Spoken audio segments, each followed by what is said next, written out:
For my 50th birthday, I wanted to compete in a bodybuilding competition.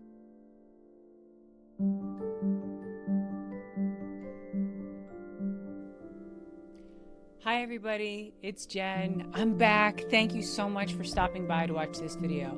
My name is Jen and I do content that is all around midlife mindset, building muscle, and living a happy, engaged, present life in the back half of our life as we tend to get more mature. And I've had an adventurous past 4 months. Now, as many of you know, back in August, I lost my stepdad and I called him Dad. I've been his daughter since I was 8 years old, and it really took a lot out of me. And honestly, I lost my passion for creating videos for a while. I just wanted to have space to grieve. And then quickly on the heels of that became football season and volleyball season. And there was just barely any time to breathe, let alone take care of myself and make videos. So my apologies that I was not recording consistently, but I am here, I am back, and I just want to let you in on what is going on. So big news, I turned 53 just this past Saturday, so that's maybe 4 or 5 days ago, and I had a fabulous birthday. And not all birthdays are amazing, and some birthdays flat out just aren't great because maybe they are benchmarks for you. So I try to plan something really fun for my birthdays so that way there's something to look forward to. So on my 45th birthday, I went to a ninja gym with a bunch of my friends, and I had basically like a kid party for adults. For my 50th birthday, I wanted to compete in a bodybuilding competition, which I did. And hence, I still continue bodybuilding. I consider myself to be a competitive athlete. And I am not going to be competing this year because I have a child. I have to get off to college, and being emotional and seeing this chapter of life close and a new one open is not a good time to be doing heavy dieting for the stage. So I figured we weren't going to do that. But this year I planned on having a dance party with my friends. So I found out about a great place to go dancing not too far from home, whereas a mixed age crowd, a little bit older. I'd say there's probably some men that were around my age or older, but for the most part, I would say the average age range was in the 30s to 40s, which was fabulous. Great music, and we had an amazing time. And this is the way I want to bring in every year. Now, I'm lucky where I get to have a birthday at the end of the year, so I get to celebrate going into the new year. So I have a trifecta of my birthday, Christmas, New Year's, all different types of celebrations, which all bring kind of the sense of renewal and focus and energy and motivation. And that's what I want to talk to you about in this video, is how are you going to roll forward into 2026 with your life, with your goals, with your spirit and your heart? How do you want this year to look for you? And I've talked about the Miracle Morning practice many times, but this routine really does change everything for me. And I'm going to recommit. I still do my Miracle Morning, but I have to be honest, the past few weeks, I haven't done all of my 6 items that are on my Miracle Morning. Sometimes I'll leave off my journaling, or sometimes I might leave off my affirmations. And I'm doubling down. I love the beginning of a new year so I can refocus and set my intention for what I'm going to be working on. So I am encouraging you to do something similar. Think about what you want to be able to say at the end of 2026. How do you want to have lived in 2026? Do you want to be more present with your family and your friends?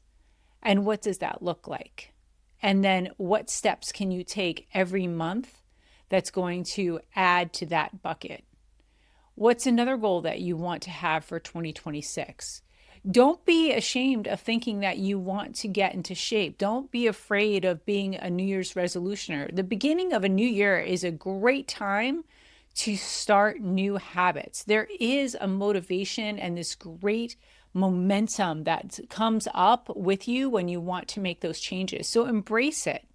Just realize that if you're going to be starting something new in the new year, that not being perfect is totally fine because it's still better than you were before. So I noticed that some of our New Year's resolutioners that'll come into the gym in the beginning of January usually die off by March or April. And I think, because I've been there too, that happens because they weren't perfect. They didn't go to the gym 5 days a week or 6 days a week, or maybe they didn't eat as cleanly as they wanted to. It's okay. It's all about that snowball of momentum that builds. Just as long as you keep pushing it along little by little, those little moves add up to being one gigantic change. What's another way that you want to show up in 2026? For me, one of the things that I want to do in 2026 is really get much more invested in my friendships. I want to deepen my relationships. So I've really been taking a look at the Harvard longevity study about the people, and you can just Google the Harvard happiness longevity study and you will find it. It's a study that has been in place now for over 80 years.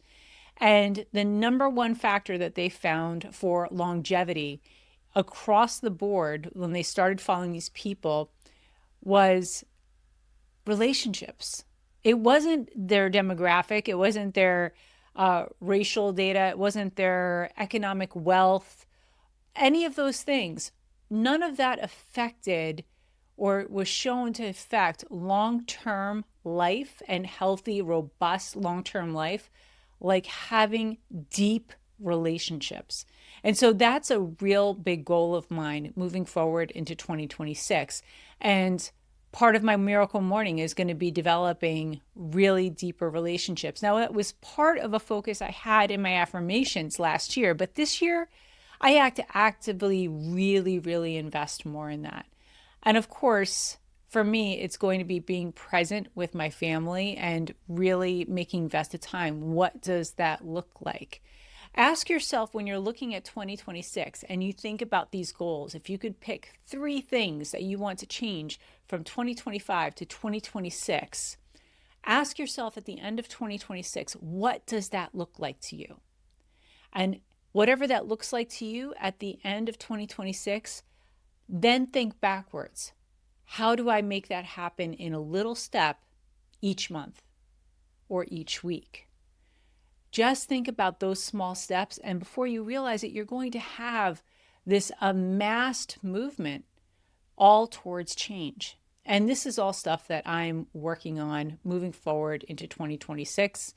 I'm going to do my passion roadmap in my passion planner, and I can do that process with you as well. I noticed that many people who watch me are really into the routines, the planning, and things like that. And this is all who I am as a person. Yes, I love going to the gym and I love a healthy lifestyle. I love being sober, but I also really love my morning routine. I really love my planning. I really love being intentional about who I am, the people I spend time with, and being intentional even about the thoughts that I have. So I just wanted to check in with everybody. I hope you are all doing well. Thank you so much for coming back and seeing my channel, and I will see you in the next one. Take care.